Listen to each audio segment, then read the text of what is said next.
এই গাঁৱটো হল নীলক 2 নং হলখনি নেপালী চুক হয়।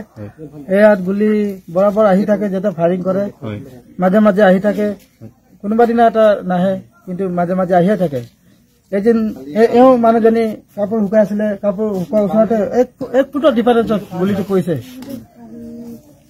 তাৰ 10 মিনিট পিছত আপোনাৰ মোৰ গাড়ীৰ ওচৰত গুলি ডাইৰেক্ট আহিছে। বিচনা মানুহ নাছিলে বুলি এদিন যেনে বাচিলে।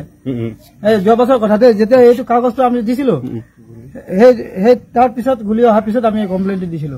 এই কমপ্লেইনটো লোৱা নাই এতিয়ালৈকে। কমপ্লেইন হোৱাৰ পিছত পুৰা আহি আছে, আহি আছে, বন্ধ হোৱা নাই। মাজতে বাৰিষাটো অলপ বন্ধ হৈছে ইহঁতৰ টাইমত। যেতিয়া ফায়াৰিং কৰিবলৈ আহে তেতিয়া এটা না এটা গুলি মানে আহে।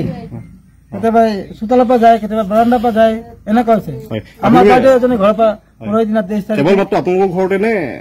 আমাৰ ঘৰটো হৈছে আৰু এতিয়া নতুন 23 তাৰিখৰ দিনত যিটো হৈছে এওঁ মাৰ ঘৰত বাৰাণ্ডাত ডাইৰেক্ট আহিছে। আপোনালোকে ক'ৰ পৰা আহিছে বুলি এতিয়া কৈছে? গুলিটো আহিছে আসামবিলাক ফুটাই এইটো নদীৰ ওচৰৰ পৰা। বেটেলিয়ন নহ'ব, এই বেটেলিয়ন আগত আৰ্মিবিলাক ফুটাইছিলে। এটি কি কৰে নিজৰ প্ৰটেকশ্যনটো বনাই পিনে এটি নিজৰ কম্পাৰ ভিতৰতে তাত টায়াৰ চায়াৰ দি থয়। সেইটো পাৰ্টিশ্যনটো হোৱা নাই ভালকৈ, প্ৰটেকশ্যনটো ভালকৈ হোৱা নাই। আৰ্মি কামত যিটো গুলি ফুটাই সেইটোতো নাহে, সিহঁতৰটো প্ৰটেকশ্যন আছে। এইটো বেটেলিয়ন কেইটা যিটো কৰে সেইকেইটা পুৰা গুলি আহে, মিছোৱা গুলিকেইটা ডাইৰেক্ট আমাৰ ঘৰৰ ফালে আহে। আমাৰ এইটো নীলক পঞ্চায়ত, তাৰপৰা নেপালী চুক হলখনি। তাৰ পৰা আমাৰ ইয়াত সদায় গুলি সোমাই থাকে। টিং ফুটা কৰি দিছে, দেউতা কাণেদি গৈছে। তাৰ পৰা গৰু ছাগলীও ইয়াত বহুত মোৱা গৈছে। তাৰ পৰা সেইকাৰণে আপোনালোকক আগতো এইটো গুলিটো ঘৰ ভিতৰতে ওলাইছে। তেতিয়া মই ভাত বনাই আছিলো, ভাত বনাই থাকোতে ভয় খালো, গুলিটোও ওলাই পৰিলে সেইডোখৰতে সোমালে। তাৰপৰা সেইকাৰণে সিহঁতক কমপ্লেইন কিমান দিম, হয় নহয়? এতিয়া আৰ্মি কেইটাও আহিছিলে, বেটেলিয়ন কেইটাও আহিছে। বেটেলিয়নে কৈছে মোৰ ভাগৰ গুলি নহয়, আৰ্মিয়ে কৈছে মোৰ ভাগৰ গুলি নহয়।